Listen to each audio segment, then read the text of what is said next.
Y'all ready to be history? All right, hey, there we go. We're out of here. All right, there you go, that's it. Sway, so Yes. before we get started, will you please sign this for me? Oh, shit, damn, wow. Wow. Look at how, yo, you look like a kid. You're a kid there. Damn, man, I was a baby, bro. Crazy. That's our teenage years. Y'all didn't know I had bars once upon a time, huh? Man, you want me to say Marshall? You want me to say? Yes, please. Okay. That's M-A-R. That's H-A-L-L. Yeah, there you go. Look Hell at that, yeah, man. I man. signed a vinyl for him, man. Look at that, man. Look at. Incredible. Look Yo, at that shit. man, your signature's so much better than mine. Thanks, man. Yeah, no problem, man. Man, you threw me off with that. Fucked up your whole shit. Not really. I'm just impressed that you dug that deep in the crates, man. I didn't know you. I'm always digging in the crates. That's good to know, man. That's good to know. If you want to use any lyrics from any of those songs on that vinyl, bro. Well, I was gonna ask you when the cameras are off. There's a couple bars that I wish I could have. Yeah, that's cool, man. Go ahead, man. What's mine is yours, man. If it make your shit tighter, you know. Let's speak on bars, though.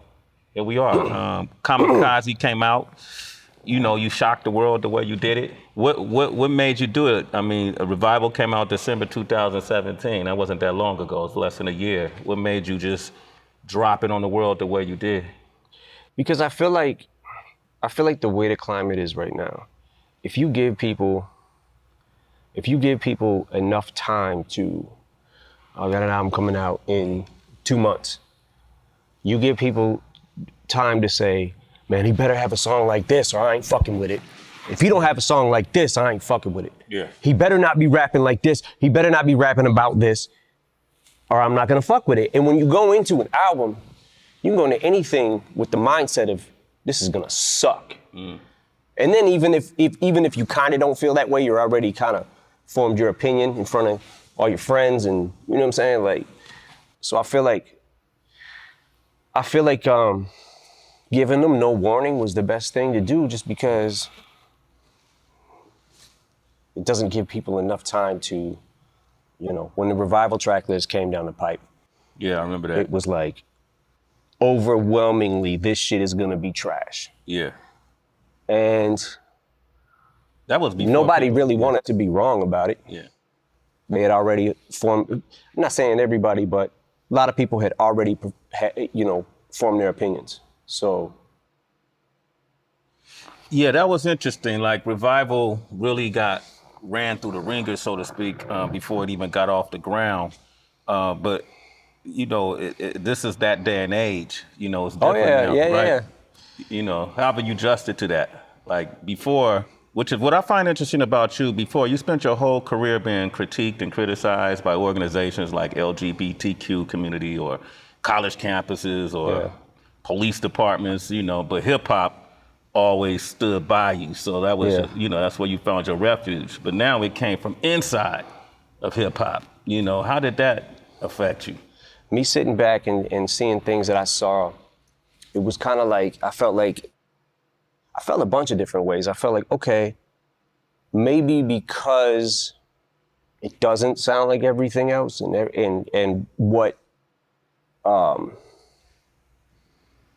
most people are doing, maybe that was what tainted their ear. Because I remember a time in hip hop where you had to be so different from the next person or you were trash. There's a shift somewhere that happened that if it doesn't sound like everything else, then it's trash automatically. Yeah.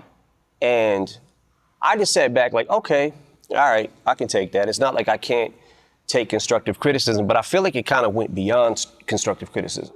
So I had to go back to it and look, I have made albums that definitely probably would not be the top of my list. Encore. Okay. Relapse, which I believe Encore is a better album than Relapse. Relapse is something that I looked at in a couple of years, went back to and cringed at.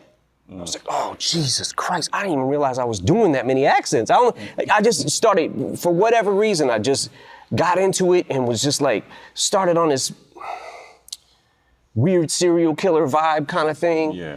And started wanting to talk crazy and started bending words more. And the only way you can bend them is with this accent, trying to use this one. And a couple years later, in making recovery and slipping out of that, getting out of the accents and beyond it, made recovery. Yeah. And I always say that if it wasn't for relapse, I wouldn't have been able to make recovery. And if it wasn't for revival, I wouldn't have been able to make this album. So I'm good with it. It just, some people more than others went a little far with it. A little far with it. I want to get into that too. And I almost, when I listen to Kamikaze and I hear some people say, man, that's the vintage M we wanted. We wanted Shady back, right? And when I listen to it, man, I have to admit, man, I hear something in you on this album that kind of made me rejoice in a way I've done in the past. I like the fact that you're not running from the criticism. I like the fact that in this digital age, you're not, cowering and then reforming to what people think you should sound like or how people think you should act, and you're calling it out. And I actually like some of these review shows that you see on YouTube, and they take people's music and they have fun with it. I look at these kids, and I see us when we were young. I see myself when I was younger before YouTube, and we'd go through a G-Rap album and, oh, this was dope, that was dope. A Far Side album, this was dope. They just kind of doing that, right? And you address them. So you're that in tuned, like in the beginning of the Ringer, when you talk about if you critique me, you can make millions. If I critique you, there's nothing I really. Yeah, it gets into the territory where it's like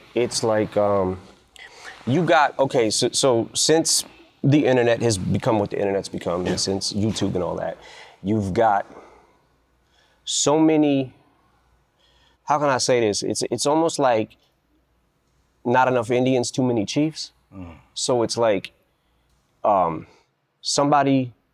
everybody on the internet, and in hip hop especially, it seemed like either a rapper, a DJ, a writer, a producer, has something to do with it.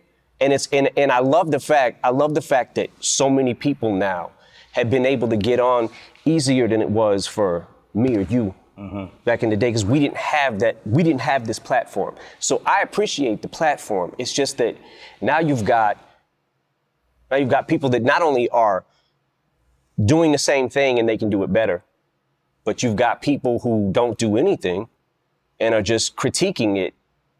So I sat back and I'm like, okay, that's fine. People can talk crazy about me. That's fine. They should express themselves, and they have a right to. But I also get to say whatever the fuck I want about you now. I'm, like I said, I'm good with revival. Fuck it. Because I couldn't have made this album without that. Yeah. And there is something, I'm not gonna lie, there is something inside me that is a little more happy when I'm angry. It's like, as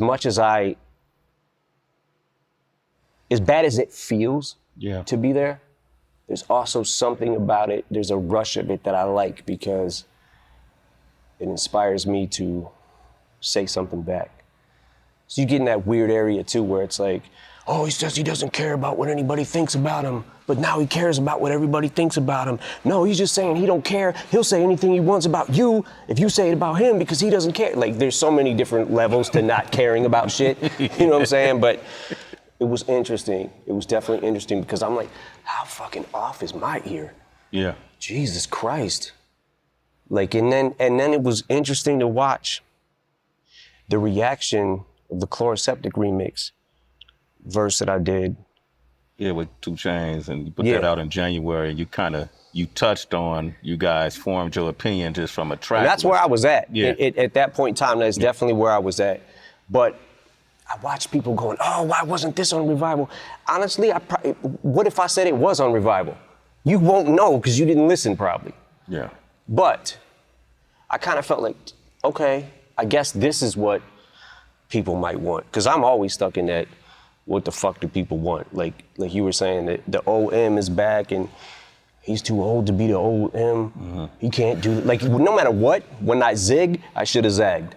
No matter what, you got half and half every fucking single time. You kind of say that. You allude to it in one of the songs where you said you set the bar so high that, Yeah. at this point, everything's considered a failure. Like you're almost competing with yourself. Yeah. And you touch on it a lot in every song. Well, not every song, but majority of songs you touch on it, I appreciate. But I have to, like, the Joe Budden thing is really interesting because that, along with MGK, of course, is making a lot of noise out there. Mm-hmm. And it throws a lot of folks off. When Joe first started commenting, it was mixed reactions. Some people said it was disloyal. Some people said, man, he's entitled to his opinion. Mm-hmm. I would assume that obviously it got under your skin, considering the relationship you've had with him with Slaughterhouse. Yeah. How do you describe your relationship with Joe Budden? You went in on MGK. You guys had a discrepancy. You go down the fucking wormhole of YouTube and whatever, right? So I see Machine Gun Kelly talks about Eminem's daughter, whatever, right? So what the fuck? Click on it. Like, yo, why is he? Then he starts doing a press run, basically, about Haley. I'm like, what the fuck? Yo, my man better chill, right? So that's not why I dissed him. The reason I dissed him is actually a lot more petty than that. Now I'm in this fucking weird thing because I'm like, I gotta answer this motherfucker.